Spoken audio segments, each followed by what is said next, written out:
All right, everyone. Welcome back to the Swing State podcast. Got a real fun one for y'all today, one that I've been wanting to do for a while now. Adarsh knows how much I've been wanting to make this video. Today, we're going to be doing our official, what is it now, August 2026 predictions for the U.S. midterms. Today, we're going to be only focusing on the Senate, probably going to do one on the governors in the coming weeks. For today's video, it's just going to be me and Adarsh. Armand got caught up with something again. I don't really know what, but hopefully he'll be back for next week's episode. But yeah, we're going to go through the entire map, give our official predictions. We'll see where we disagree, see where we agree. And then as we get closer to election day, maybe we'll do an updated one right before to see how we stack up. So Darsh, you want to get started? I'll bring up the map. Yeah, let's do it. All right, sounds good. I'm bringing up the map right now. Okay, so here's basically the blank map. We're just going to go through all of these races, give our official prediction. But I think Adarsh, let me know if you disagree, but I'm just going to go through and knock off all of the safe states for the Democrats. Obviously, New England. We're going to skip Maine and New Hampshire right now. We're going to go Massachusetts, Rhode Island, New Jersey, Delaware. I'm going to put Virginia in this as well. Illinois, and then I believe Minnesota, Colorado, New Mexico, and Oregon on the West Coast. I'm pretty sure that's all the Democrat ones at the moment. I think we can go to safe Republican seats. Obviously, West Virginia, Kentucky. Mitch McConnell is not running for re-election. Andy Barr is a congressman there. He's probably going to win that easily. Tennessee, and then the Deep South, Alabama, Mississippi, Louisiana, Arkansas, Oklahoma, Kansas, Nebraska, South Dakota, Wyoming, Idaho. I'm going to put Montana in here. And Darcy, let me know if you've heard anything on this, but I am hearing like people on the Democrats calling for the independent to drop. The independent is calling for the Democrat to drop so they can coalesce around one candidate. In my opinion, I don't think it's going to matter. The U.S. attorney for the District of Montana is the Republican nominee.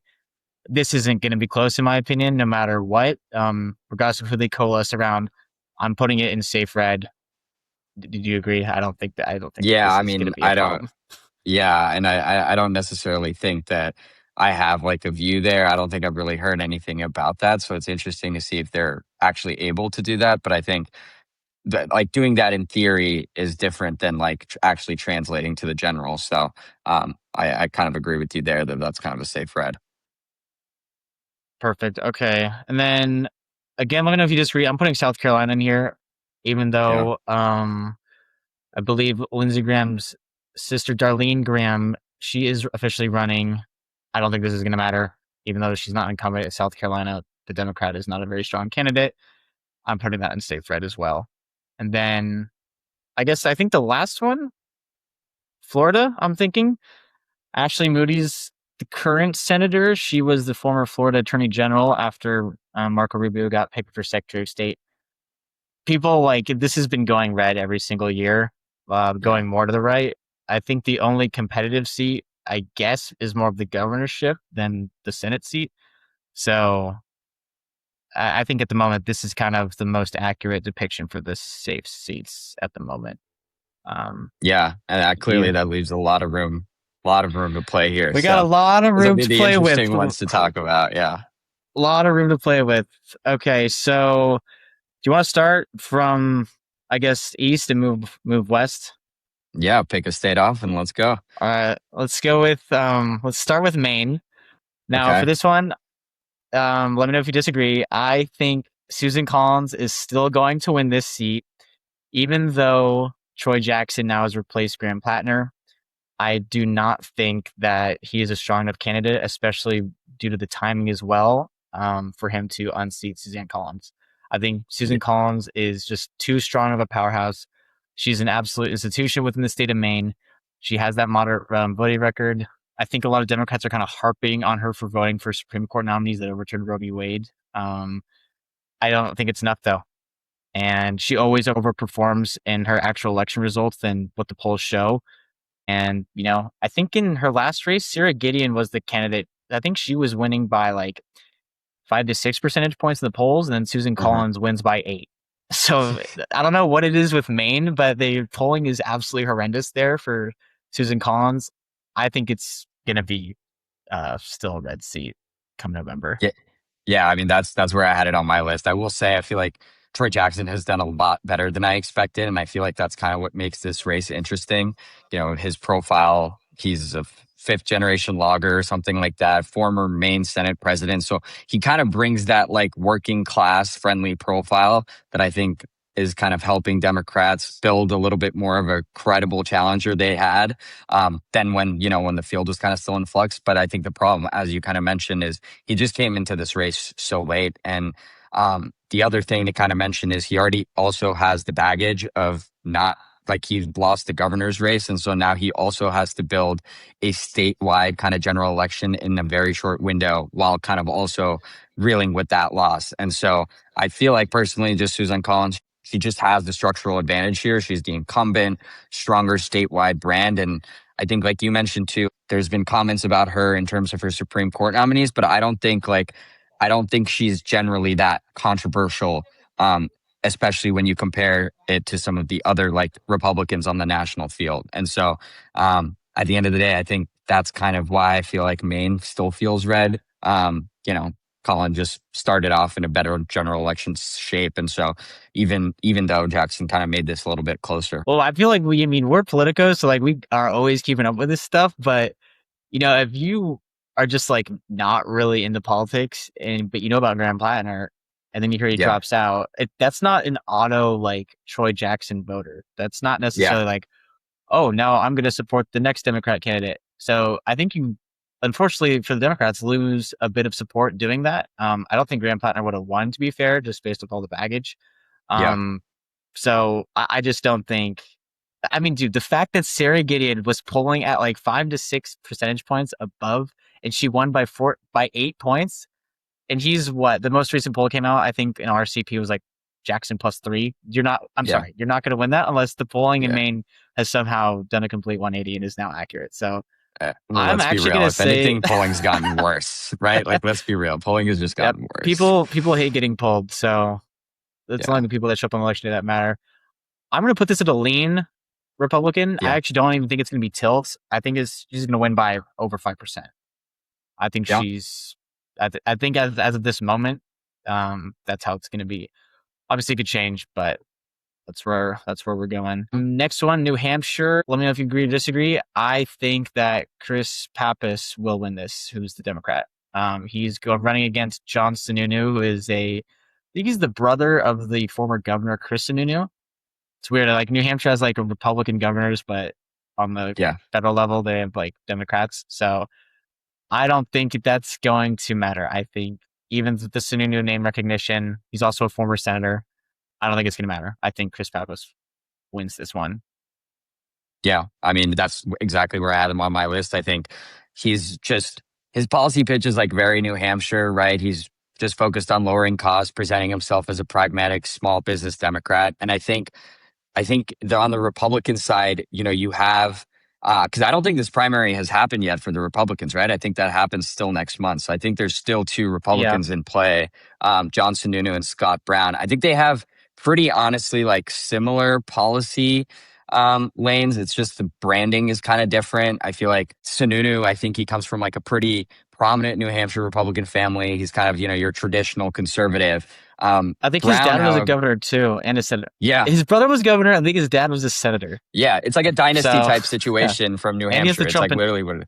he has the Trump endorsement too. So Yeah, and but the interesting thing I found about Brown is like he's like a political mover. I think he was originally a Massachusetts senator, yeah, he and you was. know his branding there was like this whole like, oh, I'm an outsider, and then he's kind of moved to New Hampshire, kind of doing the same thing here. And so I think that's kind of interesting. Now I do think that you know Sununu could come out stronger here by November if he can win the primary. I think he does have you know, that family brand. And I think ultimately what that'll translate to is a better donor network, right? That I think will help support him. But I guess we'll Yeah, see if that actually translates. I personally do feel like Chris Pappas has been definitely, he's the slight favored. And I think, like I said, I think his New Hampshire just historically rewards the candidates I feel like who are kind of rooted in the state. And so I feel like that's why Pappas kind of feels like the stronger, at least general election candidate in this sense. Yeah, I think both. No, I think I know both of their congressional seats are. I mean, Pappas is obviously one of the holders. Both of them are from Democrats, and I think one of the districts has always been targeted by the Republicans. But it's like something on the federal level, New Hampshire just refuses to vote for Republicans. But on the statewide, it's much different. Kelly Ayotte, who's Republican governor, she follows Kristen, who, like I said, is Republican governor. But I don't think it's going to matter. Like I said, and you agree. I'm putting this in the tilt, though. I think it's going to be less than 5%, just because of how, I guess, well known Sununu is, and just from his dynasty. And I just think it's going to be closer than Susan Collins winning in Maine. Yeah, But 100%. I do you think agree. I agree. do you think it's lean? I'm willing to consider that, but I think it's at the moment No, less than 5%. I think that's a fair place to put it. I think if Sununu does win in the primary, I think you will see him, putting out a fight that pulls out all the stops, especially coming Yeah, from his family background. I don't think that's like yeah. he's not I giving don't up. think Scott Brown is winning at all in the primary. I Yeah, don't think that's happening. yeah. I don't. Yeah. Okay. Let's move on. Let's talk about Ohio. All right. I have John Husted winning this, who is the current incumbent. There is polling that suggests that Sherrod Brown, who's the former Democrat senator, he lost to Bernie Moreno in the 2024 election by, I believe, like 3 to 4 percentage points. I don't think he can have a comeback here. I think it's going to be close, but I still think John Husted has the incumbent advantage. He's not polarizing. He's traditional conservative, former lieutenant governor. Let me know your thoughts on that one. Yeah, I mean, I think this goes red too. I do think it's going to be closer than I like. I don't think it's going to be as maybe comfortable as maybe we put Suzanne Collins. I'd say like it's interesting with this race because I think they're obviously very kind of close neck and neck, but I think what makes this matchup specifically interesting is they're kind of running different campaigns. In general, kind of Husted is focusing a lot on taxes, manufacturing, and who should bear the cost of the economic growth in their state. Brown's kind of focusing on the data center move, so kind of underlying same problem, just kind of different approaches. And I think for Husted, I think one of the things that I think will be really important is kind of letting this data center issue, it can't just become like a simple corporation versus families kind of agenda. And I think he needs to keep repeating this line. I think that would be important is that data centers really need to be paying for their own power costs. And I know that Brown is really trying to make the case that Husted is really he was the one who kind of helped build this data center community and economy in the area through like tax breaks and fast approvals. And so I think that's going to be an interesting thing that I think will really come into play. But I guess we'll see how this goes. I do think it goes red. By what margin? I think it's going to be low, if anything. But I do feel like it's going to go red. Yeah, I think I'm just trying to compare this between the governor's race there with Vivek Ramaswamy, who's Yeah. also I mean, pretty, I guess popular slash controversial candidate compared to Husted, who is just really kind of run of the mill Republican. I feel like if Husted was facing Amy Acton, who is Ramaswamy's candidate, this would be like pretty much a shoo-in. And Yeah. if Sherrod Brown was facing Ramaswamy, it would be different too.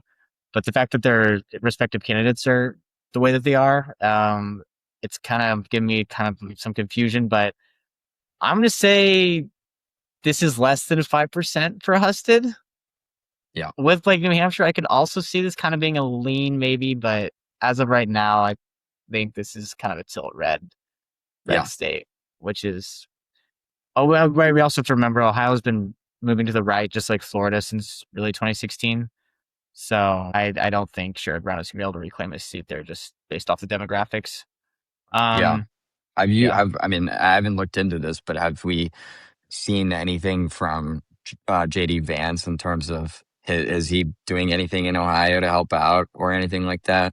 I don't think he's doing anything. I haven't seen anything. This is more Okay. like Mike DeWine, who is their governor. Like in Ohio, there's kind of that split between the national conservatives like JD Vance and then like the classic establishment conservatives like Mike DeWine, who's the Yeah. governor. They were kind of Uh-huh. clashing. Like Mike DeWine was kind of very much not a pro-Trumper MAGA guy.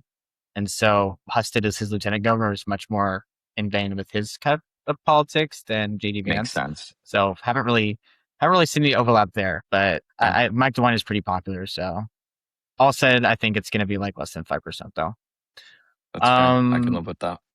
no, well, I can live with that too. I'm glad. Good thing Armand is not on this podcast right now. Yeah. But okay, let's talk about Michigan. Now, I Okay. have a very nuanced take for this. Obviously, the primary has not happened yet. Yeah, it's The tomorrow, right? main. I think. Oh, damn! Is it? Oh, yeah, Yeah, it I is think it is tomorrow. tomorrow. Oh, so I think it's we'll tomorrow.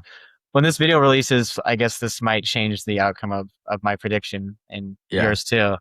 But obviously, Mike Rogers is the presumptive Republican nominee. He ran for Senate seat in Michigan last election cycle. He lost to Elisa Slotkin by like less than a percent, or I think it was like maybe 1.5%, but Hmm. super, super close. Soup. Yep. Yeah, yeah, really close. This time the seat is open. Gary Peters is not running for reelection, and on the Democrat side, you have two main candidates. You have one who is Haley Stevens, who is an incumbent congresswoman, and you also have Abdul El Sayed, who is, I think he's a physician. He's also the like political outsider who is much more progressive than Haley Stevens. So this is the classic split of establishment Democrat versus kind of populist progressive Democrat as well. And I think really depending on who wins there, and the polling will kind of tell you the same thing, will Hmm. determine if this goes red or blue. I think if Abdul El Sayed wins the primary and the polling has him up like 10 to 15 percentage points, I don't even think it's close for Haley Stevens unless Hmm. some kind of miracle happens. But we know progressives are much more enthusiastic about their candidates than establishment candidates. So I think if he wins, though, I think he loses to Mike Rogers by a super narrow margin, though, like super narrow margin. I think Michigan is not the testing ground yet for progressive policies. I think that's much more the Northeast, in my opinion. Obviously, not New York, as you can speak to. But I have this. If it goes El Sayed, which all the numbers and polling indicates it will be in the primary, I think Mike Rogers bests him very, very closely, though. Yeah. I mean, I think this is like Michigan right now is a kind of a clear, great example of how there's still a gap generally between electability during a primary and an electability like during a general election. I think if a candidate can inspire the party base in the primary and still need a completely different coalition in November, and Michigan is a great example of that. You need to connect with suburban moderates, independents, and enough crossover voters in rural areas to also help kind of hold the line. And so I 100% agree with you there. You have Haley Stevens, who her pitch is, she's great at connecting with suburban families and she's a pragmatic Democrat. And I think she's also the one thing I think that's honestly kind of a vulnerable point for her is how close she is with APAC. And when you're comparing that to Abdul El Sayed, it's a pretty stark contrast. He's part of this anti-war, younger, fresher energy that's really helping reshape the Democratic coalition. And I think the concern here is really is that going to have a broad enough appeal for the general election? And I think, like you mentioned, the polls have El Sayed winning. I think Polymarket actually has them at like 99% or something like that in Yeah, tomorrow's primary. it's a But lock. then, yeah, so I think that's going to happen. And so, assuming that's the way the primary lands tomorrow, then yeah, I think that it's going to be leaning red. Now, I do think one of the most important things about the Democrat populist energy is that ultimately it comes down to the day of voter turnout. Because I do think historically there's been a good wave of that being able to happen. And so I think that's definitely something the Republicans should not, just let sneak up on them, because I think that's a real possibility that could happen. I honestly think even the fact that like Haley Stevens is kind of trailing behind Al Sayed at this time was because of the fact that he was able to garner so much traction from the younger population, which I think really mattered here. So if he's able to keep that up, then I think Rogers might be in trouble. But for what it is and where we are today, I feel comfortable saying that Roger kind of has a steadier general election game plan right now. Yeah, I think if El Sayed can like win on the economic populist messaging along with like the labor messaging, I think that'll help him. This could easily flip over to El Sayed. Like Yeah. I'm not even saying obviously this is a tilt Republican seat. But Honestly, like you could we even still maybe have even still put we have this two as a months to toss go. up, honestly, but you know what I mean? Like it could still go either way. I think we go with the tilt here, but I Yeah, do feel like this could still go either way. I think this could yeah, be like an definitely less than a this could be like percent a maybe. wild card. It could be like a wild card type of race that should definitely we should be keeping close eyes on. Yeah, I mean, even the right has been burned by having super conservative populist candidates. I mean, Doug Mastriano in Pennsylvania, when he ran for governor against Josh Shapiro, he got absolutely destroyed, like Yeah. destroyed. You're going to see that on both ends of the spectrum. So, unless your demographics are really really apt for that, like New York City, right? So, Yeah. well, this could easily be a toss up, but I think right now, I think I'm okay with Rogers beating Al-Sayed. If this was Stevens, though, I think she would win. Yep. Yep. I 100% agree there. Okay, let's do North Carolina next. This one Okay. is Michael Whatley, who is the former chairman of the Republican National Committee, and then Roy Cooper, the former Democratic governor, are running to replace Tom Tillis, who is kind of a thorn in Trump's side. He's not running for reelection, probably because he's been primaried out. Um, right now, I have this as going to Roy Cooper. I think he was a relatively popular Democrat governor. Michael Whatley, to me, just it doesn't really have anything in particular that really drives up or unites the coalition in North Carolina. And this is a perennial battleground. Like this is going to be super close. I think you need a stronger candidate. The last Senate race we had with Ted Budd, he's a congressman from North Carolina, much stronger on the issues, and he was able to win this seat. I don't think Michael Whatley has the same strength or ability to run the campaign as well as him, especially compared to Roy Cooper, who's a very very formidable opponent. I think this Yeah. goes to Roy Cooper. Yeah. I mean, what's interesting to me about this race is honestly like how tied in with the Republican Party like Watley is. You know, he was the former RNC chair. And so he's really clearly backed by the party and has infrastructure around him. I also think what kind of made him a little vulnerable to Cooper is, you know, Cooper has had very strong messaging around framing the race around healthcare costs, Medicaid cuts, utility bills, like your daily expenses. And I think he was also been successful in kind of tying Watley to the corporate side of that affordability debate. And so I think there's a poll I read yesterday that was like Cooper does especially well with voters who are saying monthly expenses are harder to manage. And that's kind of the coalition that's really going to play strongly for Democrats, especially in a state like North Carolina. You know, there hasn't really been a ton about Watley's campaign. I think that that's exciting or energizing almost. He's kind of just repeating Trump's tax cut messages, right? And he's not really building more of like a specific North Carolina affordability pitch. And I think that's kind of been hurting him as well, at least from like voter perception. So I think if he wants to try to gain any further traction as he kind of gets to the general election, you gotta try to hold on to the GOP base while also just trying to look less like a copy of Trump and more like your own candidate. And I think that's probably going to be the cleanest way for him to kind of climb up in the polls. If things kind of stay the same, then I unfortunately do think Roy Cooper just take it. Yeah, I think if the national environment doesn't change either, you need to Yeah, be for these like really tough states, you need to have a really good candidate and the national environment needs to not be like crapping all over you. yeah, Like it needs to be you can't win in spite of the 100%. national, like everything has to work for you in these really competitive states. I actually think he's going to win by a lean margin. I think it's BO above 5% personally. All right. Are you comfortable with that? You agree with me? You Yeah. think it's going to be I mean, closer?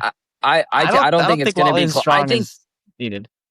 Yeah, I mean, I agree. I think if things stay the same, it's going to be that way. Unless something changes with this campaign, which I mean, we haven't seen any signs of that. I don't think that's going to change at all. So, Yeah. I think you mentioned it too. There just hasn't been anything exciting, you know. And I think he needs to do that to be able to kind of tap into, especially some of the younger voters in the area. So, Yeah. Okay. Let's do Georgia. all right, And I have this as John Ossoff winning. Believe the Republican candidate is Doug Collins, who's a congressman from Georgia. I just don't think John Ossoff is losing this. He's pretty popular. He's really good in my opinion on the issue of like stock trading ban, full divestment. Obviously, we did a whole video on that, so people know where we stand on that. Um, but he is not an extremely unpopular liberal in Georgia. Georgia is getting more Democratic, even though it voted for Trump in 2024. But I mean, the growth of the Atlanta suburb area, I don't think this is something he's going to lose. I think he's actually going to win this pretty comfortably for a swing state. But yeah, what do you think? Yeah, I mean, I had Georgia going blue here too. I think Mike Collins. I Or I Mike think Collins?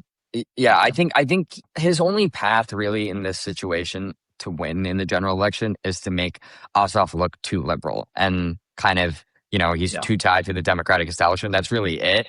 I do think I think Collins definitely has more of an interesting profile. I think he has like a trucking and logistics background, and so I think that gives him like a real kind of standing to talk about things like roads, fuel, supply chains, especially in an environment like Georgia where the economy is so fastly growing. He was also kind of leaning into a very specific issue around road safety and commercial driver's licenses. And so I think that kind of policy hook also helps him sound like he's running on something real. But I think what makes him vulnerable is that Ossoff just has a much cleaner and more durable general election shape right now. I think he's just stronger at also talking about he's way better at real messaging. issues. Yeah, he's way better at messaging, and it feels concrete and personal. And I think that the trucking background and GOP messaging that Collins has, it's just not breaking through on a broader statewide kind of profile. And so I honestly think one thing that could help Collins is if this race in Georgia kind of got nationalized, because then I think you're not just competing against kind of Ossoff's personal kind of standing. You're making the fight a little bit more about other things. Now, does that really do the most good for Georgia voters and local issues? No, right? But I do think if he's thinking about a legitimate way to make some gains in the polls, that's probably a helpful way. But the way things currently stand, I feel Ossoff taking this one. Yeah, I mean, I don't want people to get it twisted. I think he's definitely a progressive, but you don't like look at him if you're not into politics. You don't look at him as like a progressive like you would like a Mamdani. Obviously, he's not as progressive as Mamdani, Yeah, but it's way easier. And to his credit, he's able to kind of sell that he's more no, moderate, but he's not. So I think he's a very strong candidate, and he beat an he incumbent when he was first elected, David Perdue. So I mean, I'm putting this as a lean. I think he yeah. wins by I over think that's five. just I think that's a safe lane. Yeah. I think Yeah. he gives like a slimy politician without the slime, like he's like he Yeah. has all the characteristics of like the way he talks is kind of like that, but then he's like Gavin Newsom if he wasn't slimy, you know? Yeah. Yeah, that's the way I Oh put God. Yeah. Don't let's avoid California for one episode. it. Okay. Okay. Iowa. Iowa. Ashley Hinson. Right. This is God's country. So it's an important state. Iowa caucuses. Ashley Hinson is the Republican. She's running against, oh God, Josh Josh Turek, who is Turek. a Yep. state representative. Yeah. Ashley He's a Hinson is a Paralympic gold congresswoman. medalist too. Yeah. Also, yeah, which is very, very cool. Very cool Yeah. story for him. Um, Look, I think people are making this seem a little too competitive, in my opinion. Hmm. I think Ashley Hinson wins this. I don't think we're gonna have this like return to a blue Iowa like in 2008. I don't think that happens. I remember. Let me know if you remember this too. In 2024, there was like this famous poll from like an Hmm. Iowa pollster that had like Trump losing this by like I think it was like 3 or 4 points. It's like, what are we doing? Like, he's I not actually feel losing like that. I I remember. remember you Yeah, the sending Trump. this to me. Yeah, yeah. Yeah, I yeah, remember because this it's actually. absurd. It's absurd. Like Yeah. Iowa, at least right now, it might get a little more blue just because of national environment, but Yeah. this is still red Trump country. Um, Very much not of the progressive type. To his credit, I don't think Josh Turk is a progressive, or campaigns as one, but I don't think Ashley Henson is a weak candidate by any stretch of the imagination. I think she is going to win this. And I don't think it's going to be as competitive as people think it is. Like I see what you're saying, I guess, about Oh, Iowa's wait, demographics, are you and I gonna wait? do. Who do you think is winning this? Just so we I know. know. I do think. Ashley Hinson is going to win this, but I do think it's going to be a little bit more competitive than I feel like you think it is because I think Turek does have like a personal story and a good populist identity. And like you said, he's not actually like as progressive as one, could be, right? And so I think the thing that I found interesting about this race is that both candidates honestly kind of have like an Iowa specific lane that they can tap into if they use it the right way. Josh Turek, if he's able to make the race like very much focused on what Iowa families and farmers are actually feeling. And this, once again, goes back to affordability, right? And if he can kind of use his biography of, being a state lawmaker and being able to have that personal story that people are also kind of connecting with. And I think that will help him kind of have a better standing. Now, I think Hinson just has like a better stability in terms of agriculture and taxes. And I think it's going to come down to whose appeal do you like more, right? Do you like this more personal populist appeal, or do you kind of like a clean governing kind of situation? And so I think that's what it's going to come down to. I do think it's going to be closer than you think. I see what you're saying. I think that is also true if we factor in, right, reciprocal tariffs from other countries who are Hmm. putting tariffs on our grain and agricultural crops, which is Iowa's main industry. I Yep. think if that gets more nationalized, I think that's also to your credit a good point. Um, okay, I'm willing to agree with you. I think we could put it as tilt less than Yeah. five. I think yeah, she'll win by less than five at the moment. Um, he does have a good story. To be fair, right? Gold Yeah. medalist and then state lawmaker. People love good stories. That is very helpful for many campaigns. Yeah. And Okay. like you said, he's not as progressive. So I think he could do something here. So maybe this is a one we keep a close Okay. eye on.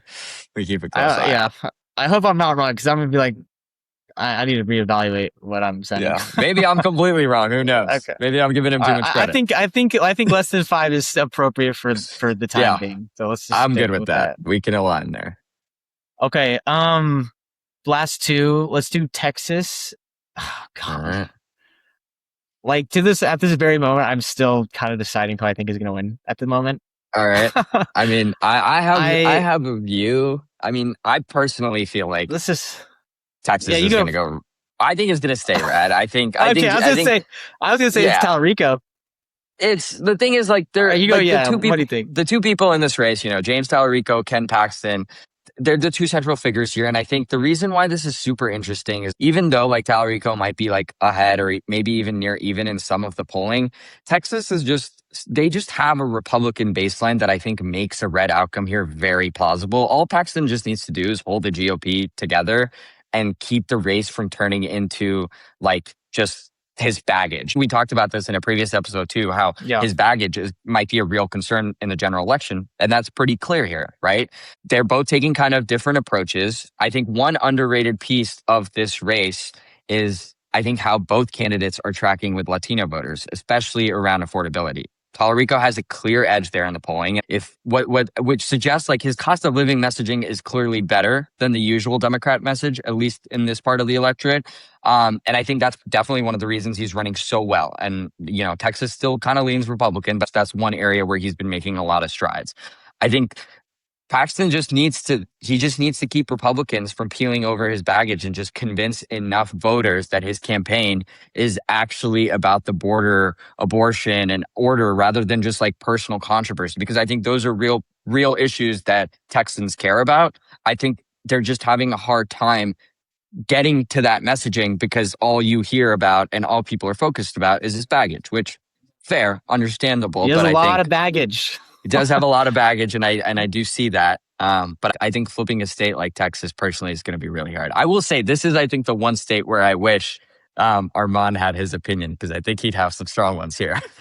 Well, look, I'm leaning Talarico because I'm going to give the 2018 Ted Cruz bid over a case study. I know it's Yeah, been that's fair. almost 10 years since that race happened, but it was a midterm year. Trump in the presidency, Republicans have Congress. You have a very unpopular incumbent. You have this kind of up and coming rising star in Beto, who I mean, don't like for a second think that I think that he's like a good candidate. I actually think he's a terrible candidate. I think Talarico is much better than Beto O'Rourke. I think his messaging and just demeanor is way more authentic than Beto Hmm. O'Rourke. And dude, I just think Ken Paxton is just has so much baggage that is easily utilized. Like it's you don't really have to like say anything too far from the truth to criticize him. I think with growth around Austin, Houston, these big suburban populations, I think people who, like you said, there's this base of Republicans that are always going to vote Republican, and that's true. But I don't think that is enough when you cut around, when Talarico can cut around the margins and kind of pick up those maybe right leaning or slightly right tilt and independents. I'm just like, dude, I don't know. I could see it going either way, especially when if the national environment is also against Ken Paxton's favor. I mean, I don't even know what he would campaign on as even as him being AG. Aside from that, he's just the pro-Trump candidate. Yeah. I'm just like, but you think it's gonna be? You think you still think Texas is going red? That's just what my heart says, and I that's just what my heart says. So maybe, you know, we can meet in the middle if you want, and I'm happy to honestly defer to your view too if you prefer. But I do think because I agree with what you're saying. He is running a strong campaign. I just think that Yeah. Well, you. this shouldn't I even be just a don't question. think This should it be. I should. should be agreeing with you easily. It's like, yes, this is I going Republican. What are we saying? I We're feel saying that, but Michigan is easier going to the Republicans than Texas right now. and I think you have to Like, consider the fact that like some of these electorates, they will reward the fact that like, okay, we are going to go with the devil we know. And I think that's kind of what I could see happening here. I now, like I said, it's unfortunate that this is the, baggage Republican that we have as our, candidate. But I think ultimately I have faith, in I'm the sold. Texan electorate. I There can't we look at go. this map and be like, Michigan is red, but Texas is blue. Like, what world am I living in? So Hey, I just for the mean, sake it's a of different, it's a consistency, different let's. electoral vote now. I know, but okay. All right, I'm convinced. In my heart, easily convinced. Okay. Yeah. All right, let's do the last one. Yep. Alaska. Alaska. Yeah, the last frontier. Love to visit Alaska. Um, God, he's Well, running. dude, Dan Sullivan is the incumbent senator, and he's running against Mary Peltola, who is former U.S. Congresswoman, and she defeated Sarah Palin, then was unseated by Nick Bajij, who is the current congressman. Dude, people are saying this race is competitive. I don't see this. I like don't understand why people are saying this is a toss up.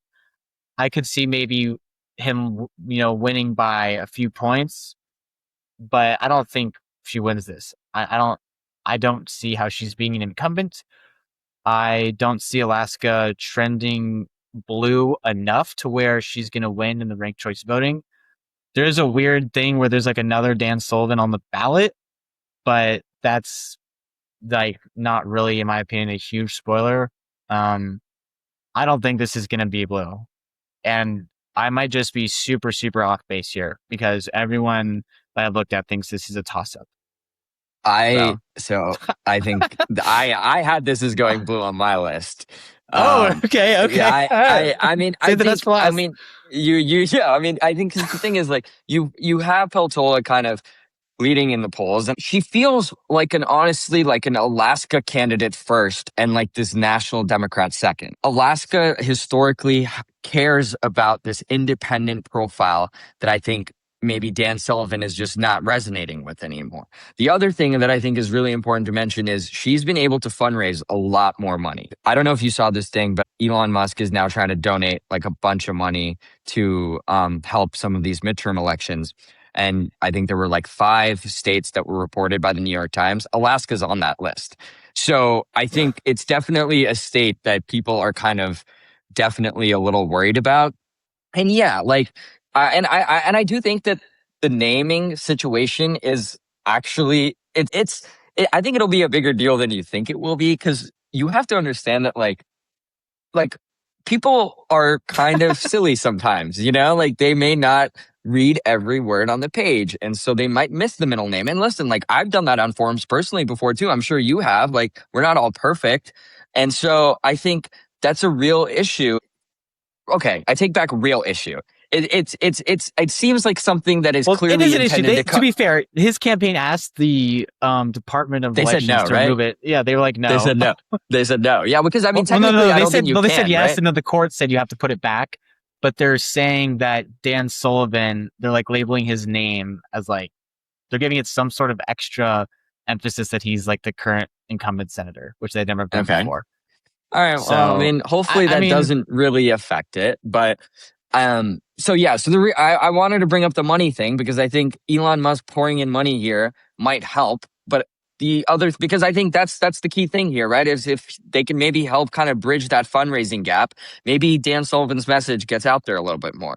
The other thing that I'm kind of worried about this funding situation though is if Alaska is going to reward independent voters, are they going to really reward it for coming from like Elon Musk and like Republican establishment? I don't know if voters will necessarily feel that way either. I think Sullivan's definitely a dangerous candidate here because he's an incumbent. He's got the Republican baseline. And yeah, sure, the same name issue kind of could hurt him. But yeah, I think Alaska, to me at least, feels kind of blue because I think Peltola seems to be the type of candidate who, if I'm looking historically, just based off of the state's kind of independent perspective, um, I that was kind of my thinking process of why I thought it might go blue.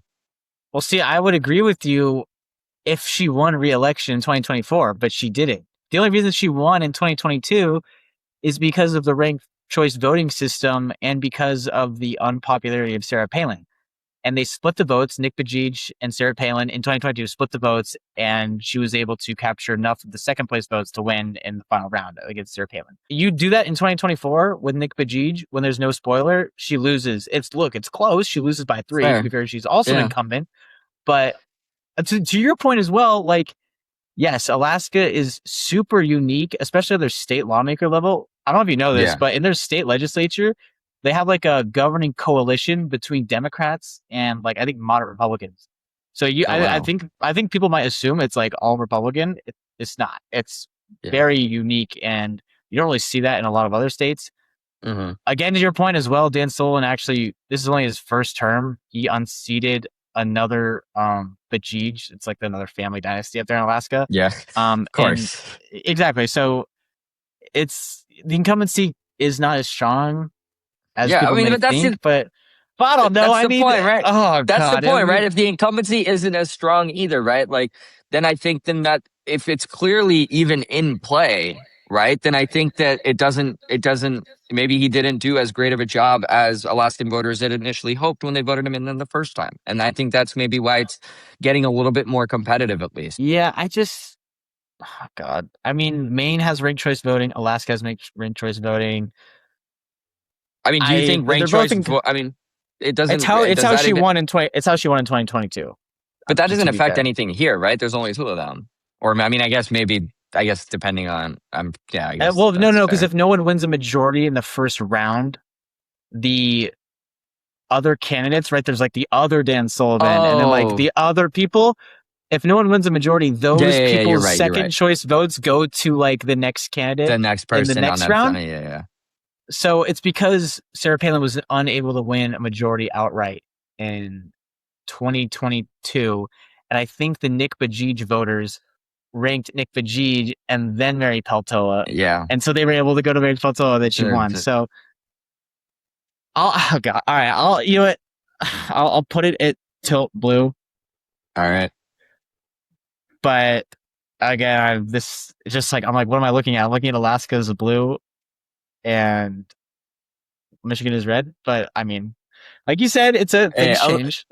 things change. And I mean, I think the other thing to keep in mind is too, like, there is a good amount of time between now and the general election to where any of the campaigns that we talked about can step it up and completely flip the situation. We'll obviously like keep tracking and kind of keep the team updated on anything that's changing and that's major. But I think I feel like given where we are at today and given all the information that we have, Yeah. I feel like that's a pretty solid view. And I feel like we had pretty similar views. I think there were a couple that were, different, but we were able to kind of come to a conclusion here. And I think that's what this is about. Yeah. 52 Republican seats, 48 Democrat seats.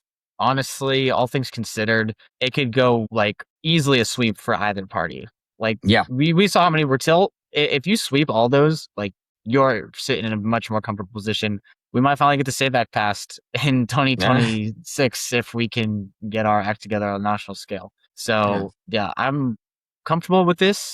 I think we should definitely revisit it in the future as time goes on, but we should also definitely do the governors because I also think it's super interesting and important to yeah. look at. Anything else you want to add, or we're looking good so far? Your official predictions. Happy with them? Yeah, I think I'm glad we did this because at least now, regardless of what happens, we'll be able to at least look back and see how Yeah, right man. or wrong we were. And now there's a record of that, so Yeah.